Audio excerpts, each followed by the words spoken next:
Bonjour à tous pour cet épisode de 12 Marichou on the Web. Alors aujourd'hui, j'ai une annonce à vous faire, non, c'est drôle, hein, il y a quelques jours, il y a circulé des trucs comme ça sur Facebook, j'ai une annonce à te faire, j'ai vu des licornes, bon bref.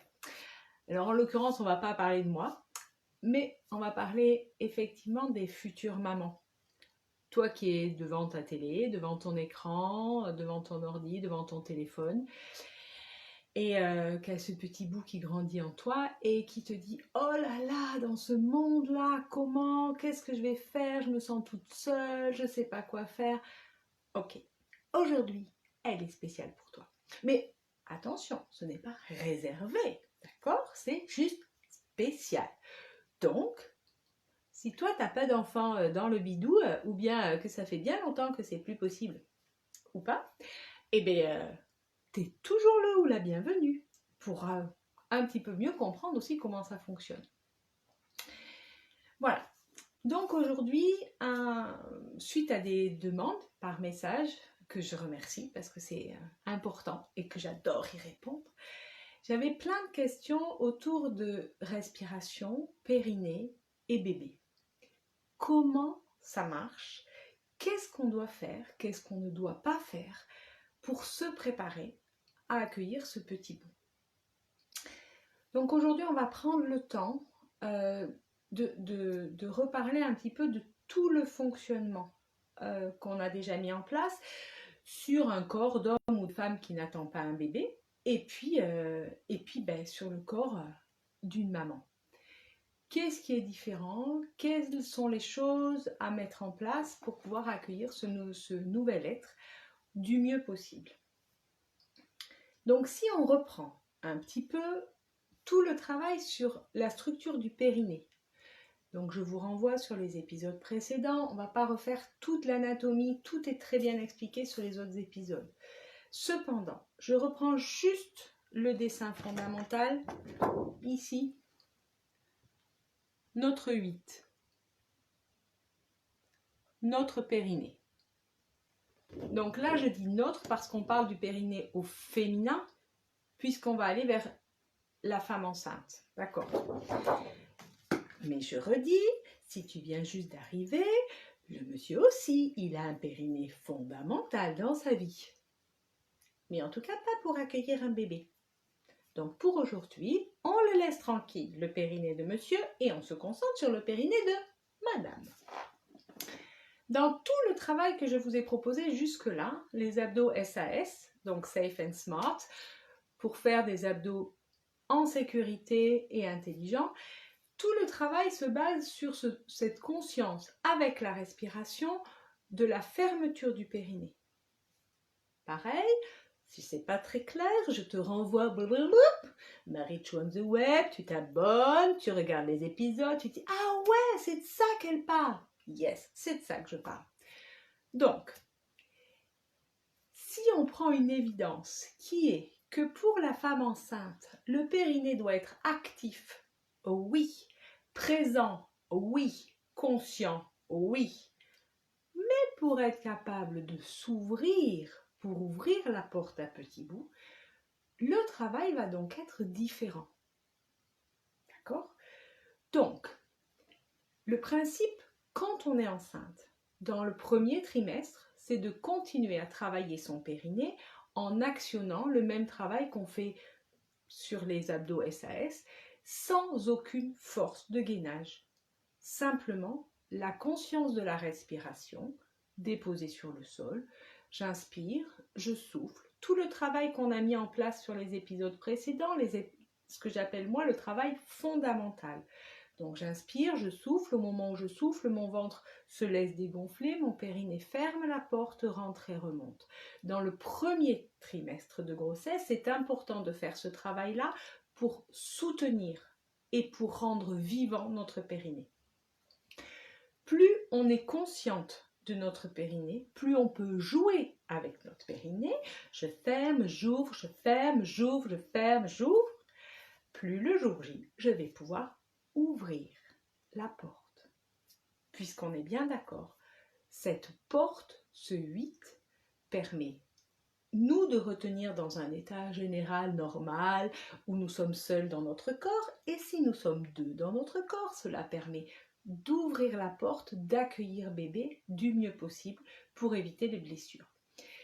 Plus on est consciente de ce jeu-là, de ce travail, je contracte et je relâche, plus je vais pouvoir être active au moment de l'accouchement par voix basse. Je fais une petite parenthèse aussi. Très souvent, on nous dit « Oui, alors, tu as un accouchement par césarienne, c'est même pas la peine d'aller faire ta rééducation du périnée parce que tu vois, rien n'est passé. » Oui, alors, si on reprend un tout petit peu pendant 9 mois, tu as eu un bébé dans ton ventre, le bébé était normalement avec un poids qui est le sien, donc qui pèse sur ton périnée. Donc, même si, effectivement, mécaniquement, le bébé n'est pas passé par la voie vaginale, donc n'a pas ouvert ton périnée, pendant 9 mois, ton périnée a dû le porter. Donc, c'est important, même après une césarienne, de faire vérifier et de faire attention à ton périnée avec le travail d'une sage-femme pour être sûr que tout aille bien. Et peut-être a-t-il quand même besoin d'une rééducation périnéale parce qu'il a porté ton bébé pendant 9 mois. Je ferme la parenthèse. Je reviens avec le travail de respiration une fois que nous sommes enceintes. Donc là, à partir du 2e trimestre, d'accord, on peut commencer à se dire, tiens, mon petit bout va arriver. Comment ça marche en bas? Le comment ça marche en bas, cette fois-ci, on inverse le travail respiratoire avec le travail du périnée. Donc, pour la femme enceinte qui va accueillir son bébé, la respiration avec son périnée est à l'inverse de la respiration de base fondamentale des abdos SAS. À savoir, tu prends ton inspire toujours, tu laisses ton ventre se gonfler. Tu fais ton expire toujours, tu laisses ton ventre se dégonfler. Simplement là, tu vas essayer de sentir que ton périnée ouvre, comme si les pétales de la fleur, au niveau de la vulve, s'ouvraient légèrement. Ça, c'est la sensation d'un périnée qui s'ouvre. Donc c'est important, au moment où tu souffles, tu es déposé dans le sol, tu es tranquille. Tu es branché avec ton bébé, il est avec toi. Tout ce travail, on le fait à deux. On le fait à deux. Petit bout est avec toi. Et tout ça, c'est fondamental. Donc, au moment où tu souffles, l'image, c'est comme si de l'air venait caresser ton bébé. Quand tu souffles, l'air caresse ton bébé et vient ouvrir la porte du périnée. Tendrement. D'accord? Ça, c'est pour permettre à ton corps d'avoir l'entraînement, les arcs réflexes, d'avoir l'entraînement pour qu'au moment de l'accouchement, tu puisses accompagner ton bébé en ouvrant la porte pour qu'il puisse trouver son chemin. Si jamais tu décides d'avoir la péridurale, c'est ok. Bébé, lui, n'a pas la péridurale. Donc, petit bébé, lui, il se joue la vie en faisant le parcours du combattant pour glisser, descendre et arriver. Nous, maman, je me mets dedans. Si on a décidé d'avoir la péridurale, c'est ok. Par contre, en conscience, je viens remplir d'amour mon petit bout et je viens lui ouvrir la porte. Et comme je l'aurais travaillé avant, comme j'aurais toutes les sensations réflexes avant, mon corps, même endormi, sera actif dans cette ouverture. C'est là où c'est important de prendre son temps pour s'entraîner. Alors s'entraîner, c'est pas pour faire le marathon, on est d'accord, c'est prendre le temps de s'allonger, si la position allongée est possible pour toi, sinon tu t'assois. Et au moment où tu souffles, cette sensation très douce qu'une vague, qu'une caresse vient caresser ton bébé et sort au niveau de la vulve comme des pétales de fleurs pour laisser ouvrir ton périnée. Quand tu seras en travail, cette respiration-là t'accompagnera aussi au moment des contractions parce que la contraction, c'est ni plus ni moins bébé qui dit « Je vais sortir, je suis en train d'arriver, je vais sortir, je suis en train d'arriver. » Alors toi, si à côté de ça, tu fermes la porte en disant « J'ai mal, j'ai mal, j'ai mal, Cécile, je ferme, je ferme, je ferme. » Là, il y a quand même un petit peu quelque chose qui n'est pas OK. Donc, on se met en lien avec son bébé. Si le bébé est en train de dire « Salut, j'arrive », je parle des contractions de travail, donc le moment où c'est le bonjour, tu sais. Contraction de travail, toi tu te branches avec ton bébé, tu respires et tu viens lui ouvrir la porte. D'abord parce que tu vas venir détendre ton utérus, donc permettre de retrouver quelque chose de doux à l'intérieur. Tu n'enlèveras pas tes contractions, heureusement, puisque c'est le moment où le bébé se dit « J'arrive ». Donc tu ne vas pas lui dire « Ben non », tu vas lui dire « Ok ». Donc tu es avec lui, d'accord? Donc tu prends le temps, tu es allongé, quand c'est possible, hein. Avant, pour l'entraînement, parce que le jour J, il vaut mieux être dans un mouvement, bouger, te mouvoir dans l'espace avant d'être allongé, s'il y a besoin d'être allongé pour accueillir bébé. Plus tu vois bouger au moment du travail, plus ton bassin va trouver son espace pour laisser la tête du bébé s'installer pour trouver son passage. Donc moi, je parle du avant le travail. Le avant le travail, donc la période d'entraînement. Donc, tu es dans ton entraînement, tu prends ton inspire, tu souffles, tu laisses descendre ton ventre, tu fais une longue expire et tu imagines que les portes s'ouvrent.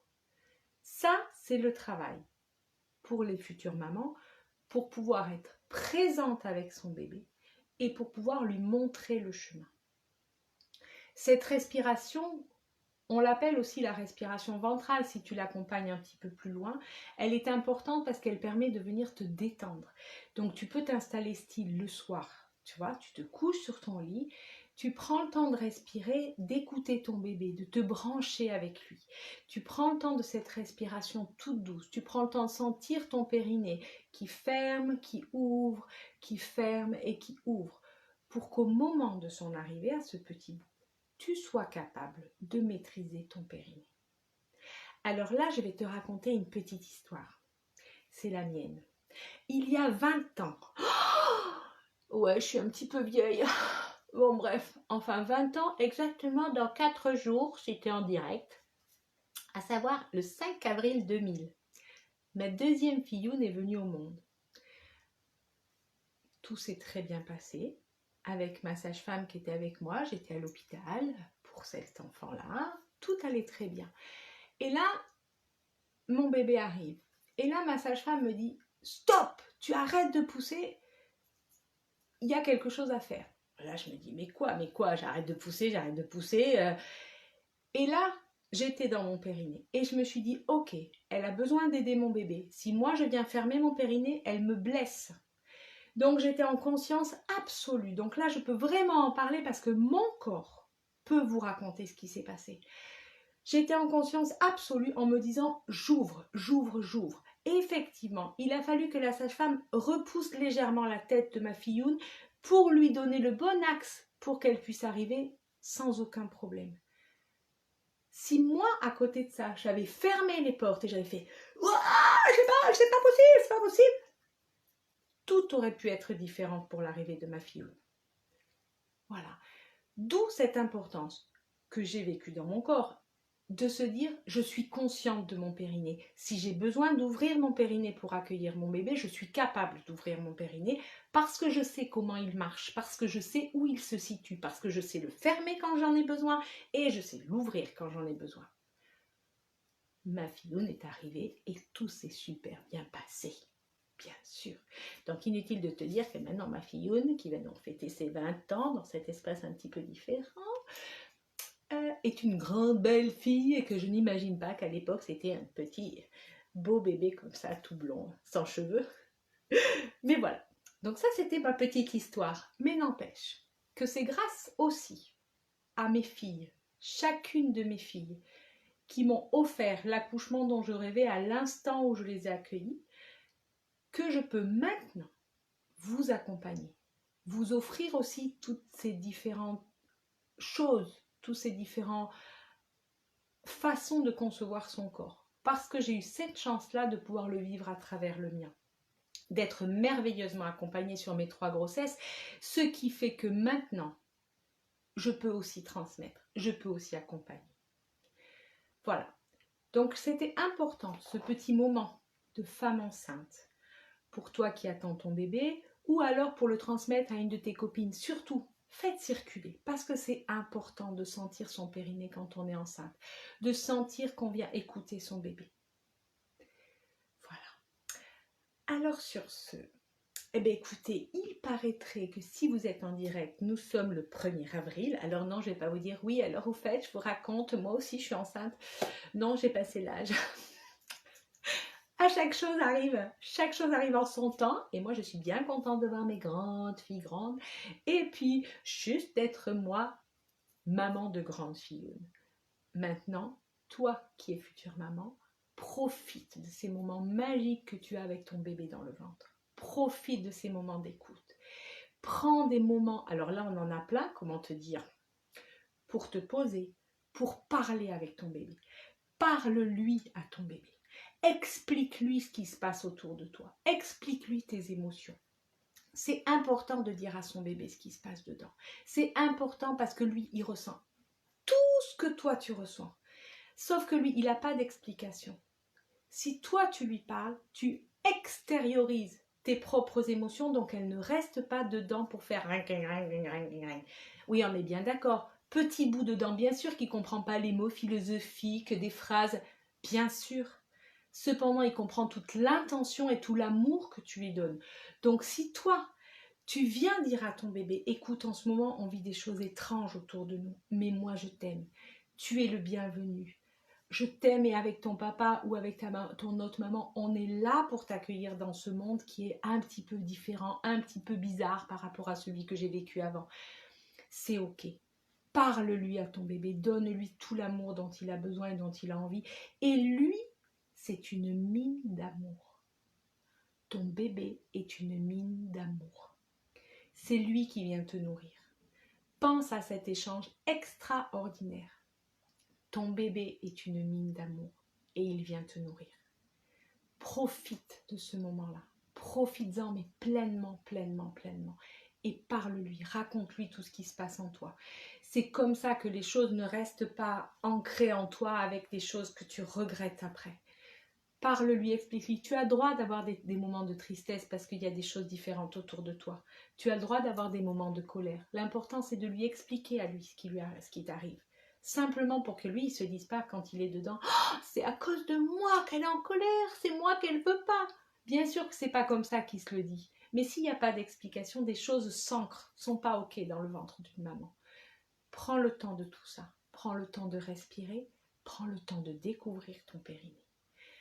Le périnée, quand on est enceinte, c'est aussi un endroit à aller peut-être explorer.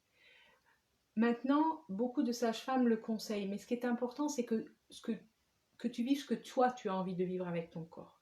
Le périnée, tu peux aller le travailler en massant ton périnée pour permettre à l'élasticité du périnée d'être de plus en plus, j'ai envie de dire, mobile, de plus en plus efficace comme élasticité pour pouvoir ouvrir au moment de l'accueil du bébé et ensuite revenir dans sa position initiale.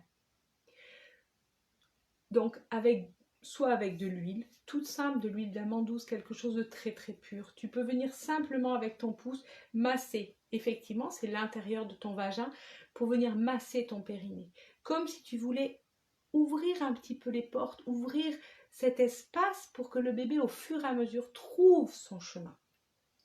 Mais ce qui est important, c'est que tu le fasses que si ça te parle. C'est ton corps. Ça, c'est aussi fondamental. Voilà, je crois que j'ai à peu près abordé tous les points qui me semblaient nécessaires pour cette première épisode spécial femme enceinte. Si jamais tu as des questions, tu m'envoies des messages et moi j'y réponds avec grand plaisir.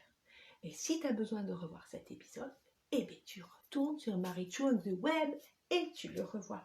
Tu peux aussi aller sur mon site www.être-bien-être.fr et là il y a plein de choses, il y a tous les liens avec les images que je te donne, avec éventuellement les documents que je peux te montrer aussi à la caméra. Je te souhaite à toi aussi, à tout le monde, à vous tous, une très belle journée et je vous dis à demain pour la suite des épisodes.